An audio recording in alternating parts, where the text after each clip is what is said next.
Halo Bray, kembali lagi di gaptek.id dan di sebelah gua ini adalah PC yang gua pakai sehari-hari untuk bikin konten di gaptek.id.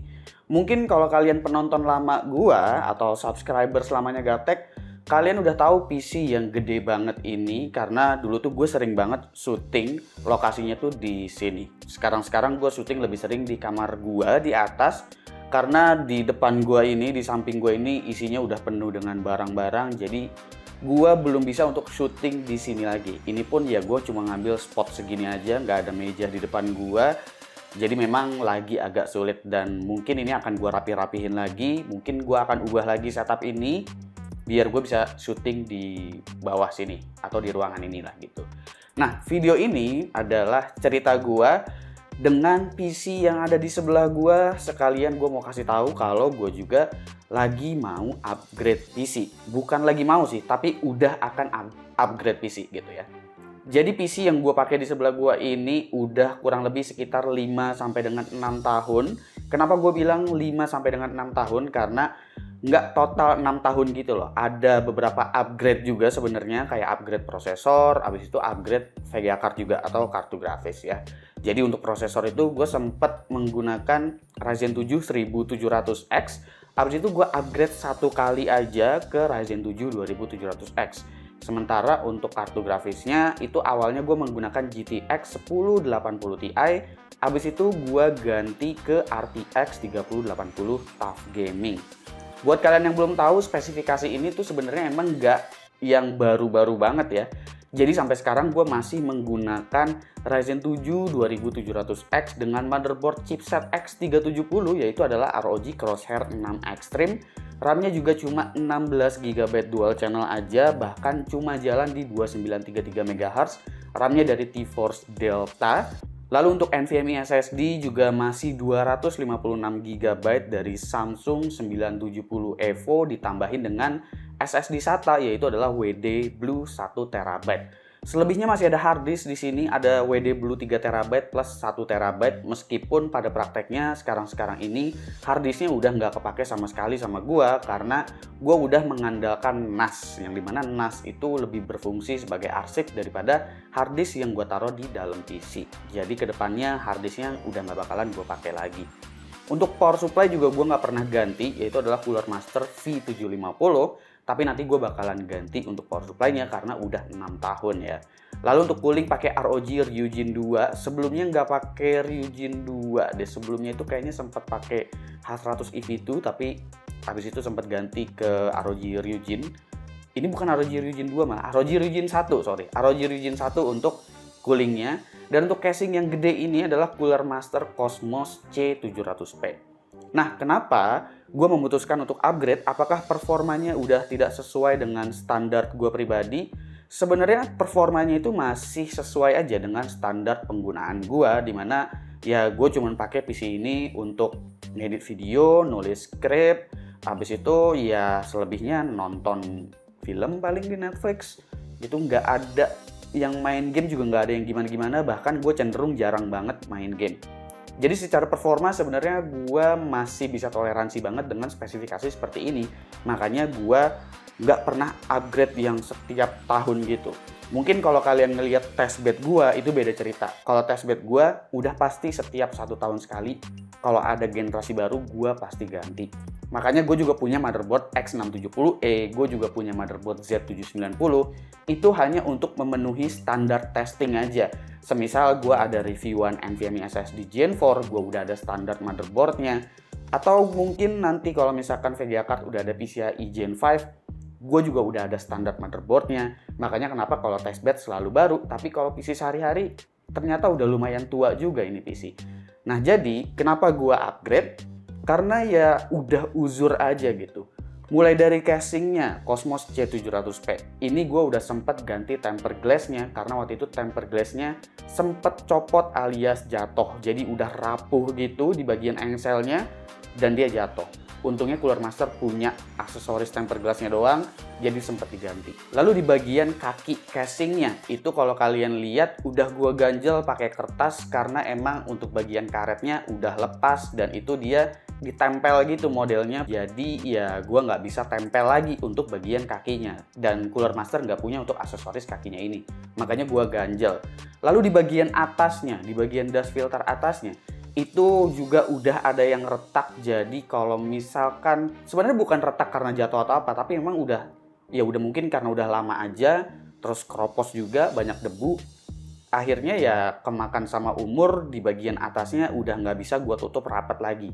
Bisa aja gue tutup rapat tapi jadinya bising karena jadi bunyi geter-geter gitu, makanya akhirnya gue lepas sedikit aja. Lalu juga problem-problem gue udah mulai temuin ketika umurnya udah masuk di 6 tahun ini, terutama di bagian motherboard.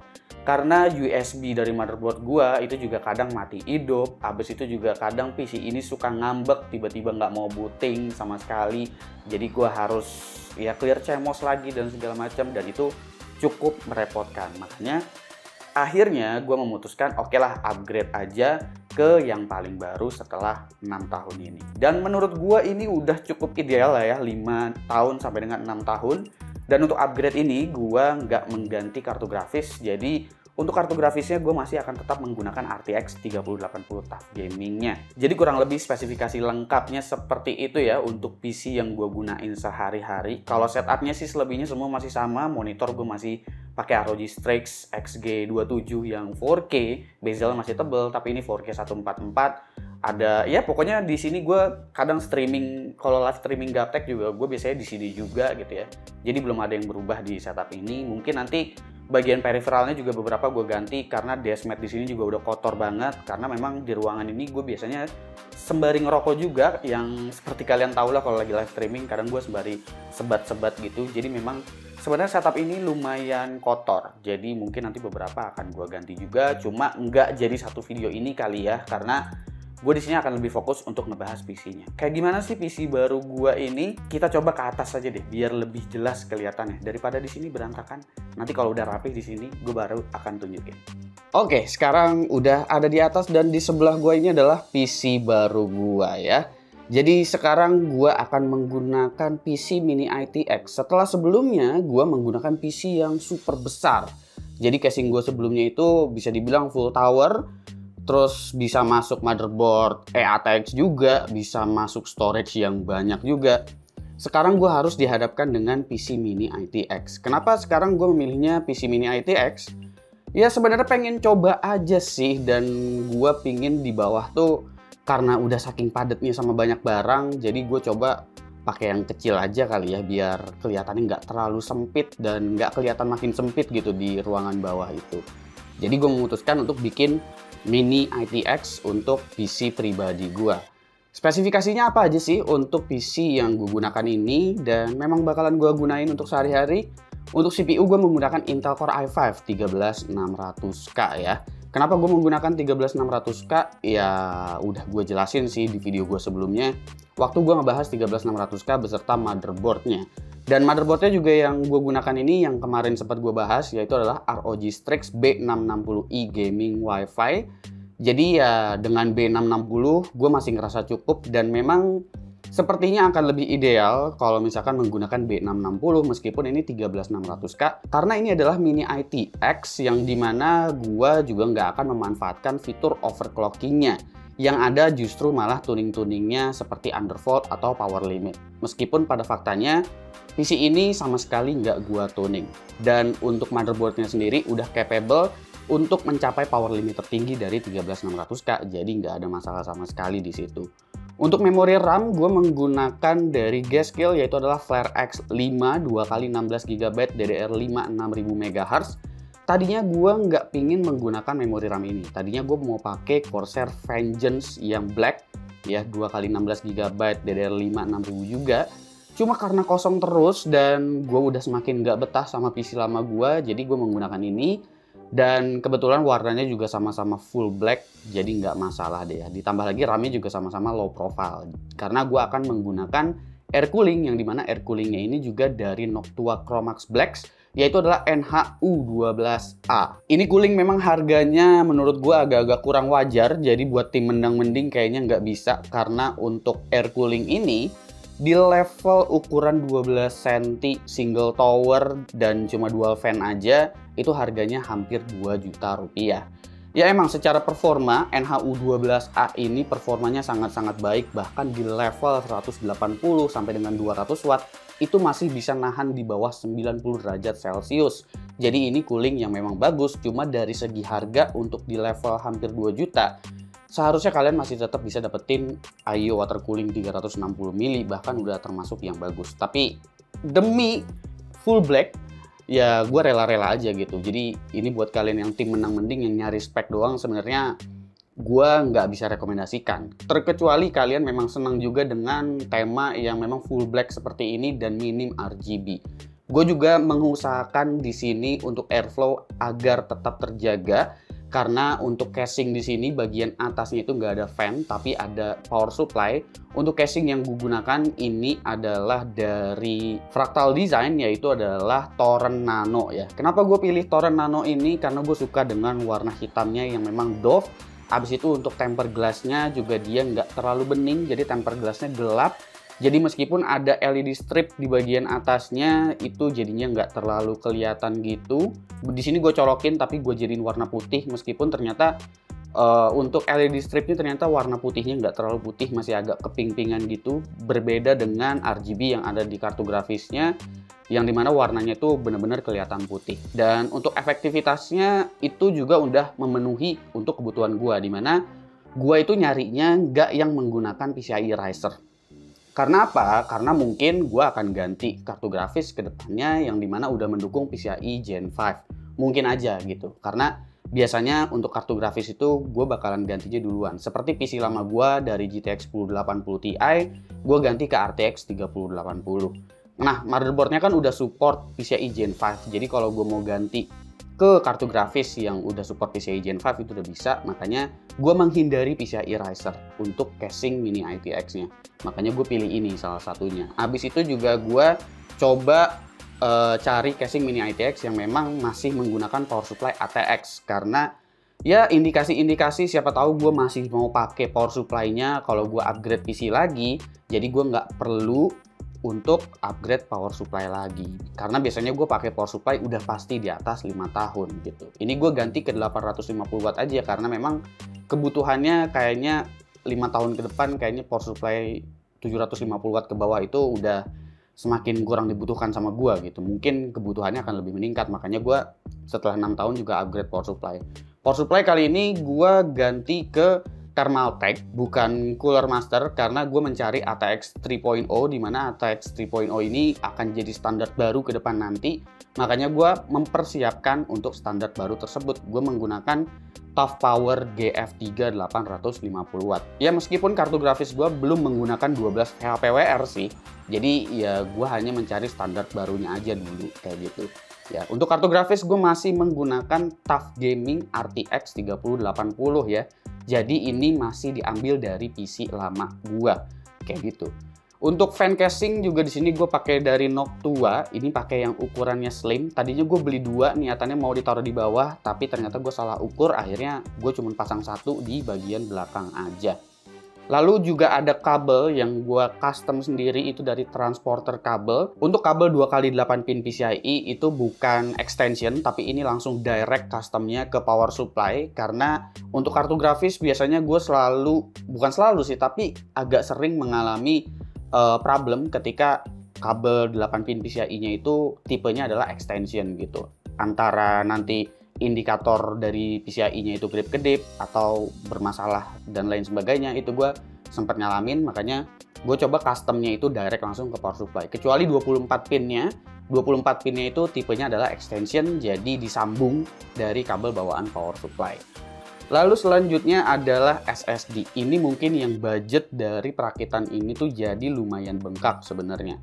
Karena untuk NVMe SSD itu dua-duanya gue menggunakan NVMe PCIe Gen 4. Yang pertama itu adalah dari Kingston, yaitu Kingston KC3000 2TB.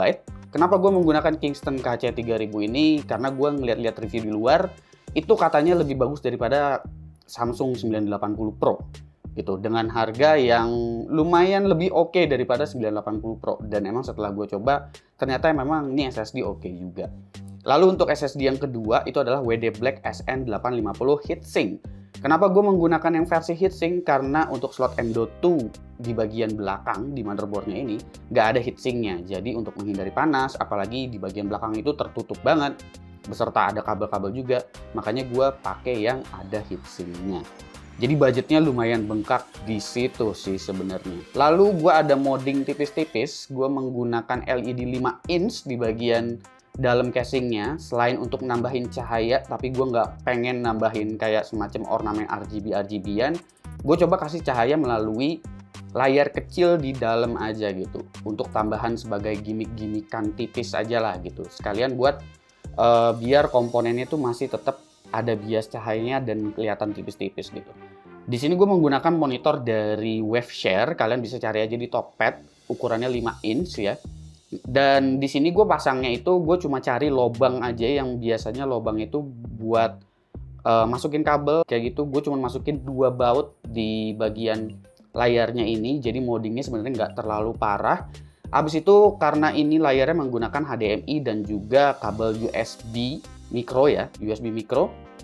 Di sini gue ngakalinnya itu dengan cara untuk kabel USB-nya itu gue langsung colok direct ke motherboard. Jadi gue beli kabelnya lagi di Tokped. Untuk kabel micro USB ke colokan USB yang langsung ke motherboard itu yang biasanya untuk front panel seharusnya, tapi diubah langsung ke micro USB, jadi itu langsung dicolokin ke motherboard.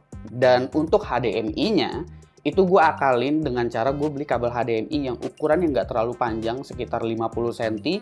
Abis itu gue tarik dia lewat belakang, lalu gue keluarin dia lewat slot PCI Express lewat dalam situ, jadi langsung direct colok ke kartu grafis. Jadi nggak nongol keluar-keluar banget gitu loh. Di situ gue ngakalinnya ya. Dan untuk proses perakitannya sendiri itu salah satunya. Untuk proses perakitannya sendiri sebenarnya sih nggak terlalu rumit, asal diukur-ukur dulu. Jadi proses perakitannya itu yang pertama gue lakuin adalah jelas gue melakukan pengukuran dulu ya.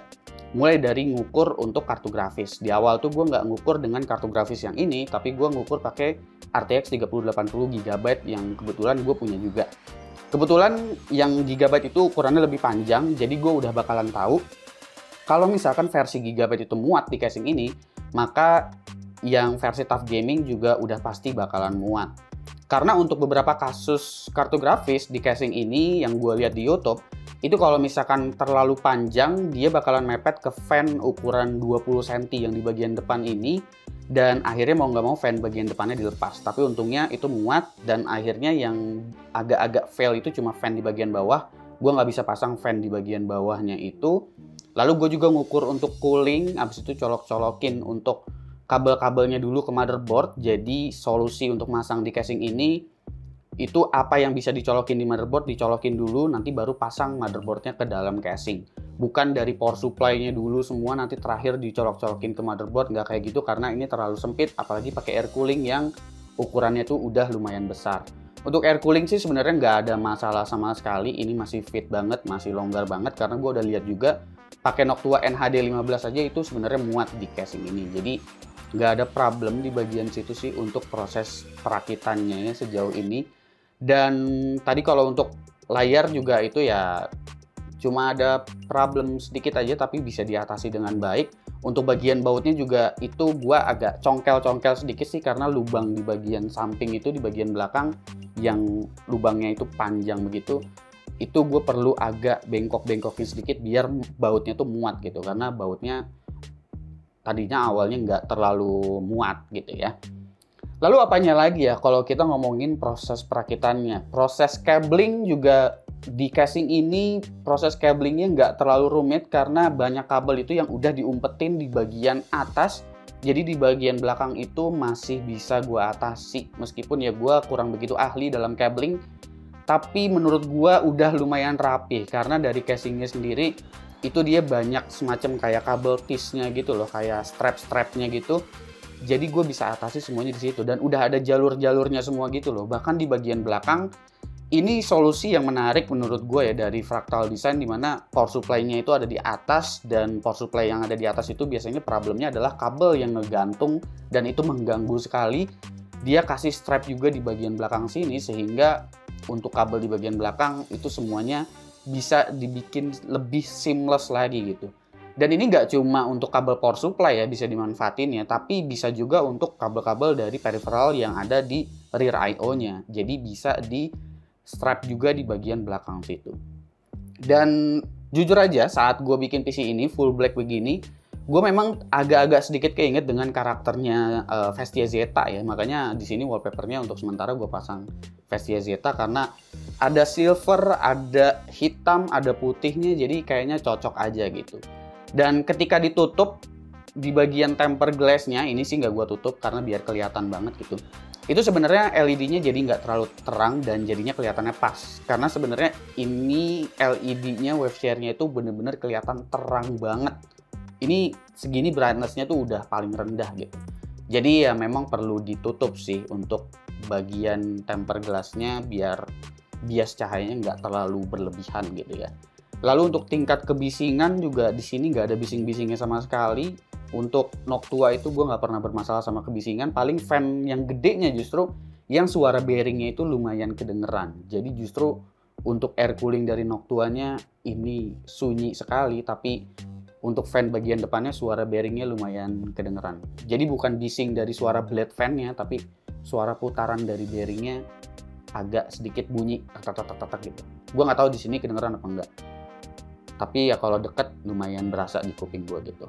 Tapi nggak terlalu yang kenceng banget gitu loh. Kurangnya pasti ya kalau untuk opsi upgrade ke depannya ini udah nggak ada opsi upgrade lagi ya. Dan biasanya memang gue juga nggak segitu seringnya upgrade ya. Berdasarkan track record PC lama gue itu digunakan 5 tahun sampai dengan 6 tahun.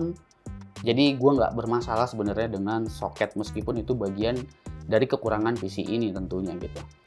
Jadi buat tim menang mending ya bodo amat, karena gue juga jarang banget upgrade. Lalu apalagi? Oh, lalu kekurangannya lagi menurut gue adalah soal resizable bar. Karena resizable bar di sini nggak bisa diaktifin meskipun di BIOS udah gue enable. Entah kenapa di B660 gue seperti itu, mungkin karena gue menggunakan 2 NVMe PCIe Gen 4, atau mungkin dari BIOS-nya perlu ada update lagi. Padahal di BIOS gue udah enable, tapi pas udah masuk OS itu resizable bar-nya tetap disable. Dan gue juga masih bisa kompromi sama resizable bar karena untuk editing sebenarnya nggak terlalu begitu kerasa perbedaannya. Ditambah lagi sebelumnya gue menggunakan RTX 3080 yang jalan di PCIe Gen 3 dan itu beda performanya memang berasa sekali dengan versi PCIe Gen 4 sekarang. Bagaimana perbedaan performanya? Kita akan cek perbedaan performanya seperti apa, tapi nggak full karena yang gue bandingin dengan PC lama ini hanya skenario penggunaan gue sehari-hari aja ya. Oke, kita cek aja performanya seperti apa. Oke, kayak biasa kita akan cek lewat Cinebench dulu. Ini pertama adalah Cinebench R20. Untuk single core itu ada di angka 760, sementara multicore-nya ada di angka 8910. Ini berbanding jauh sekali dengan CPU flagship saat itu Ryzen 7 2700X, dimana punya power yang kurang lebih mirip-mirip. Sebenarnya nggak mirip-mirip sih, lebih rendah 2700X, tapi kalau kita bandingin performanya itu berbanding terbalik sekali ya. Lalu Cinebench R23 multicore di sini gue dapetin di angka 23.000 lebih untuk multicore-nya, sementara single core-nya di 1985. Gue di sini nggak melakukan tuning power limit dan juga undervolting sama sekali. Jadi kalau misalkan kalian lihat suhunya, itu maksimal ada di angka 86 derajat dengan idle temperature di 38 derajat Celcius. Dan CPU package powernya itu ada di angka 181 watt. Yang menandakan bahwa CPU gue ini berjalan full power meski menggunakan motherboard B660. Karena memang pada motherboard ini udah sangat capable, bahkan bisa hingga 300 watt. Gue akan kasih perbandingan dengan hasil review gue kemarin untuk 13600K, karena pada tes tersebut kan menggunakan water cooling 360 mili ya, dan posisinya juga open air. Itu suhunya 80 derajat Celcius saat full load. Tapi ingat, ini tuh posisinya open air ya, sementara yang gue tes di PC gue itu menggunakan casing mini ITX yang tertutup semuanya hingga tempered glass-nya. Jadi disinilah kenapa Noctua tuh bener-bener sakti banget ya kan. Karena mungkin ketika ini dilepas jadi open air, mungkin suhunya nggak akan berbeda jauh saat posisinya sama-sama berjalan di 180 watt. Lalu selanjutnya adalah 3D Mark. Yang pertama gua cek itu adalah PCI Express Feature Test, dimana di sini untuk PC lama gua kan menggunakan PCIe Gen 3, nggak bisa PCIe Gen 4. Jadi untuk bandwidthnya kalian bisa lihat sendiri bahwa bandwidthnya itu berbeda sekitar 10 GB per second ya, dengan PC baru gua yang emang udah berjalan di PCIe Gen 4. Tapi kalau kita lihat di graphics score untuk Firestrike Ultra, sebenarnya graphics score-nya itu kurang lebih mirip-mirip. Graphics score-nya ada di angka sekitar 11 ribuan. Di sini cuma selisih nggak nyampe 100 poin. Lalu di 3D Mark Time Spy itu selisihnya kurang lebih sekitar 400 poin aja. Jadi gua rasa untuk kasus RTX 3080 baik menggunakan PCIe Gen 3 atau PCIe Gen 4 itu memang bandwidthnya lumayan terasa, tapi kalau kita cek kemampuan GPU-nya sendiri sebenarnya masih tergolong mirip-mirip. Di 3D Mark Time Spy Extreme juga kurang lebih seperti itu, hampir nggak menunjukkan perbedaan. Ya ada sih perbedaan, tapi ya tipis banget gitu.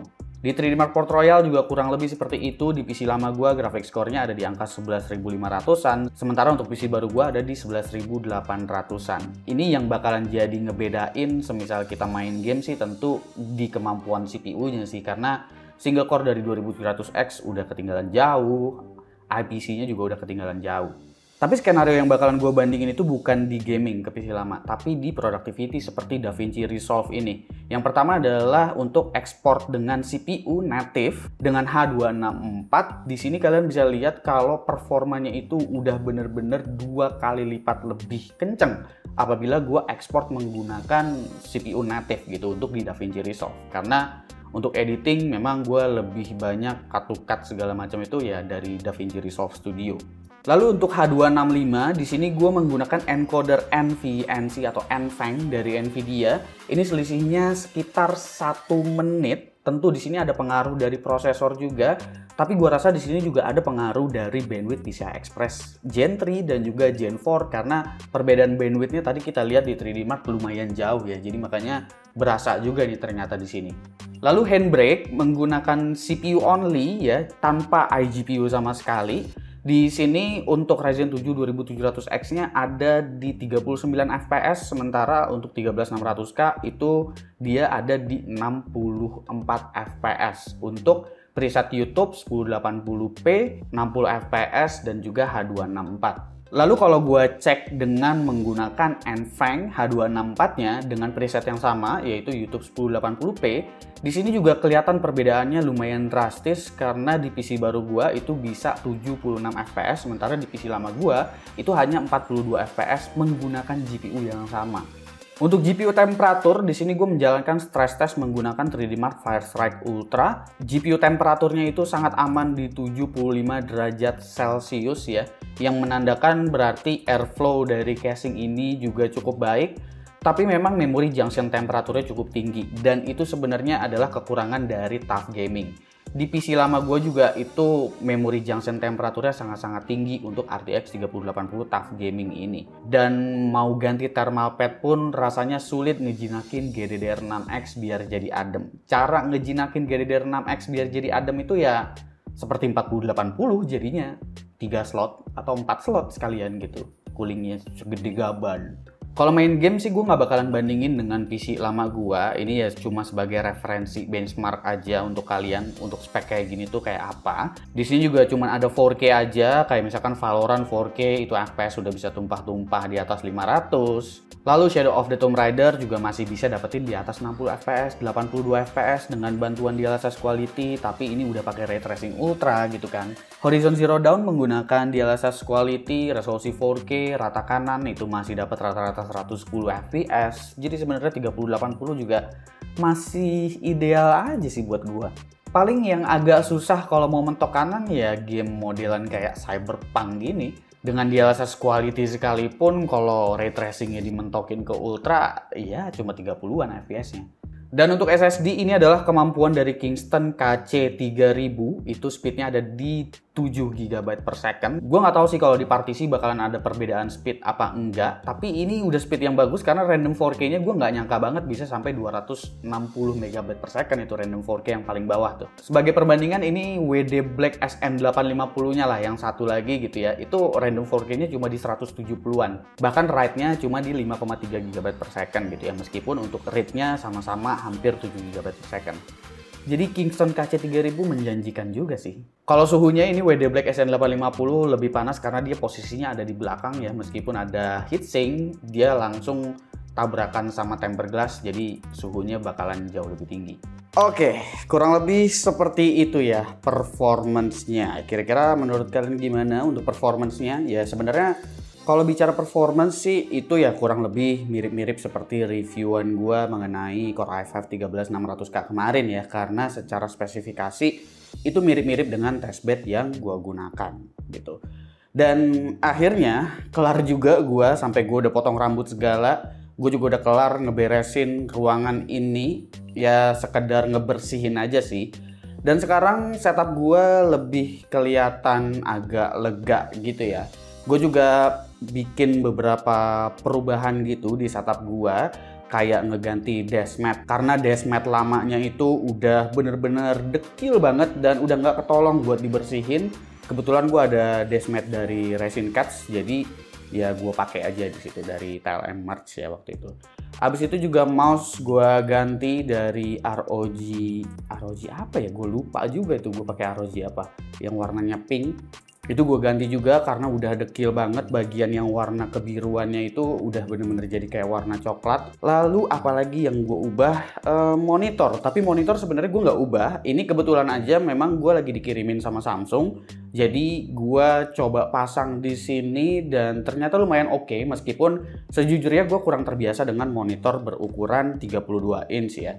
Jadi ini nggak bakalan 100% gue bakalan menggunakan Samsung Odyssey Neo G8, tapi gue tetap bakalan menggunakan XG27 dari ROG nanti gitu. Jadi ini cuma sementara aja sekalian buat bahan review nanti, karena mungkin monitornya bakalan gue bahas. Oh ya, ini kalau misalkan kalian salah fokus sama speakernya, kenapa gue ganti sama Logitech Z120 ini, itu karena Logitech G560 gue sebenarnya udah ada kendala juga, dimana subwoofernya itu udah nggak hidup, RGB-nya udah nggak hidup gitu. Jadi ya daripada gue masih tetap paksain pakai, gue ganti aja dulu sementara ke Z120.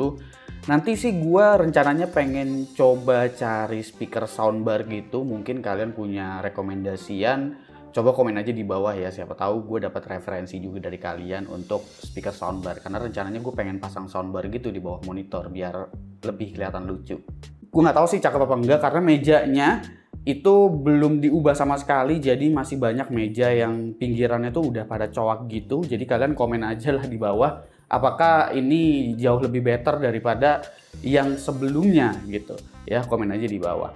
Dan di atas PC-nya juga gue nambahin rak dinding lagi, karena itu ada coak kayak cat tembok gue tuh ngeletek gitu. Jadi gue pasang aja untuk rak dindingnya, lumayan bisa naruh action figure juga. Mungkin kalau dari depan kayak gini, untuk LED yang gua custom itu nggak kelihatan ya. Jadi kalau angle-nya dari sebelah sini, mungkin dia baru bisa kelihatan gitu. Atau pas gua lagi pakai PC-nya sehari-hari itu bakalan kelihatan. Cuma kalau dari depan kayak begini, dia nggak bakalan kelihatan. Oh ya, untuk total, gua nggak ngitung total berapa. Jadi kalian bisa cek ini kurang lebih totalnya semisal kalian rakit baru. Karena kan ini gua nggak semuanya rakit baru ya. Seperti kartu grafisnya gue nggak beli baru ya, itu waktu gue beli sih masih di angka 13 juta RTX 3080 nya. Terus untuk SSD SATA-nya itu gue juga nggak beli baru, karena SSD SATA-nya gue copot dari PC lama. Jadi ada banyak file-file kerjaan yang penting yang memang ada di SSD SATA itu, gue pindahin ke PC ini, gue angkut semua yang ada di SSD SATA-nya kayak gitu. Habis itu apalagi ya, WD Black 850-nya juga sebenarnya itu gue belinya udah lumayan lama karena waktu itu gue beli cuma buat review untuk dites di PlayStation 5, tapi gue nggak pakai di PlayStation 5-nya karena udah gue jual juga PS5-nya. Jadi ya hitungannya beli baru sih itu. Pokoknya totalnya tadi lah ya, gue udah kasih lihat kalau misalkan rakit baru itu kurang lebih berapa. Kalau bicara harga segitu dapat spek lebih tinggi, iya udah pasti dapat lebih tinggi karena harga casingnya mahal, udah gitu gue tambahin custom kabel lagi yang harganya juga lumayan. Terus cooling gue juga yang harganya memang overpriced, itu gue akuin gitu ya. Tapi untuk bikin yang sesuai banget sama tema yang kita pinginin, itu memang kadang kita perlu keluar budget yang lebih untuk spesifikasi yang memang dicukupkan aja. Kayak gitu. Jadi kalau misalkan lu cuma sekedar cari spesifikasi, tentu ini bukan harga yang worth it. Tapi kalau misalkan lu memang berniat bikin PC dengan tema yang bener-bener lu inginkan, gua rasa lu harus spare budget lebih tinggi lagi. Segitu aja dari gua Suki, dan seperti biasa sampai jumpa di lain kesempatan.